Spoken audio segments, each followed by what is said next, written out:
శ్రీమాత్రే నమః. సద్గురు జ్యోతిష్యాలయం నుండి 2026 జూన్ నెల 22వ తారీఖు నుండి 28వ తారీఖు వరకు ఈ వారం రాశి ఫలితాలు ఎలా ఉన్నాయి, మేషరాశి నుంచి మీనరాశి వరకు.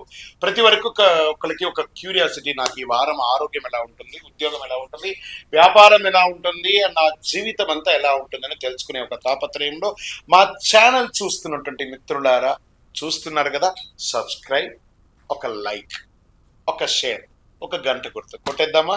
రైట్. ఇక వ్యవహారానికి వెళ్ళేటప్పటికి ఈ వారం అంతా కూడా గ్రహాలు ఎలా ఉన్నాయి, ఫస్ట్ గ్రహాల యొక్క స్థితిని బట్టే కదా ఈ వారం అంతా ఎలా ఉంటుందో చెప్తాము. గురు భగవానుడు కర్కాటకంలో ఉచ్చ స్థితిలో ఉన్నాడు, అద్భుతాన్ని ఇస్తున్నాడు.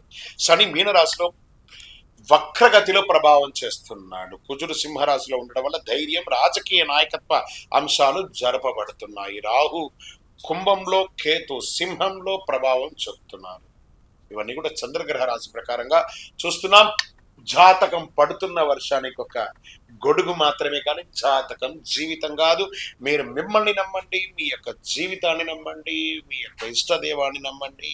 జ్యోతిష్ శాస్త్ర రీతిలో వృషభ రాశికి ఒక గొప్ప ఇది ఉంది, శక్తి ఉంది. ఉద్యోగం చేస్తున్నటువంటి వారికి పై అధికారుల యొక్క మద్దతు చాలా బాగుంటుంది. ఎందుకంటే మీరు ఎంతటి వారైనా కోపంగా మాట్లాడినట్టు మాట్లాడతారు, మళ్ళీ మీరే కలగొలుపుగా మాట్లాడుకొని తీసుకొని వెళ్తారు. పై అధికారులు కింద వాళ్ళతో అందరితో అనుకూలంగా ఉంటారు. వ్యాపారంలో బంగారు, ఫ్యాషన్ డిజైన్స్, ఆహారపు వస్తువుల మీద మంచి అవకాశాలు కనబడుతున్నాయి. ధన ప్రవాహం పెరిగే అవకాశాలు కనబడుతున్నాయి. ఇంకా ప్రేమికులకి వివాహ చర్చలు మొదలవుతుంది. వివాహమైనటువంటి బంధువులు, అన్నదమ్ములు, అక్కచెల్లెలు, భార్య పిల్లలు అందరూ కూడా కలిసికట్టుగా విహారయాత్రకు వెళ్ళే అవకాశాలు కనబడుతున్నాయి. విద్య పట్ల కాస్త శ్రద్ధ వహించాలి విద్యార్థులు. షేర్ మార్కెట్ దీర్ఘకాలికమైనటువంటి పెట్టుబడికి అనుకూలంగా ఉంటుందని కూడా చెప్పచ్చు.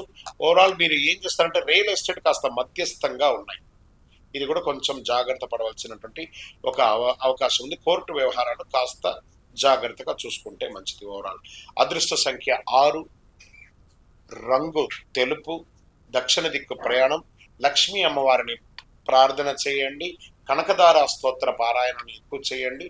అన్ని రకాలుగా మీకు మేలు జరుగుతుంది. బియ్యము, నెయ్యి, పాలు, పెరుగు లాంటి తెల్లటి వస్తువులు దానం ఇవ్వండి, అద్భుతమైనటువంటి ఫలితాలు పొందుతారు. ఇంకను మీ యొక్క వ్యక్తిగత జాతకం తెలుసుకోవడానికి మీ పరిసర ప్రాంతాల్లో ఉన్నటువంటి గురువుల్ని సంప్రదించండి. లేదు గురుగారు, మేము మీ దగ్గరనే తెలుసుకోవాలని అనుకుంటున్నాము, అయితే ఏం చేస్తారంటే డిస్ప్లేలో కనబడుతున్నటువంటి నెంబర్కి మీ పేరు, మీ డేట్ ఆఫ్ బర్త్, మీ ప్లేస్ ఆఫ్ బర్త్, మీ టైమ్ ఆఫ్ బర్త్ కంపల్సరీ పెట్టండి, వాట్సప్ చేయండి. తప్పకుండా మా అడ్మిన్స్ మీకు రిప్లై ఇస్తారు. ఇంకా ఈ జాతకం కాకుండా మాకు ఏమైనా ఇంకా అదృష్టకరమైనటువంటి వస్తువులు ఏమైనా ఇస్తారంటే అతి శక్తివంతమైనటువంటి 48 రోజులు పూజ చేసినటువంటి కరుంగాళి మాల కూడా మన యొక్క ఆర్గనైజేషన్ నుంచి వస్తుంది. మన దేవాలయంలోనే పూజ చేసి అందిస్తున్నాము. కావలసిన వారు సంప్రదించండి. విజయోస్తు.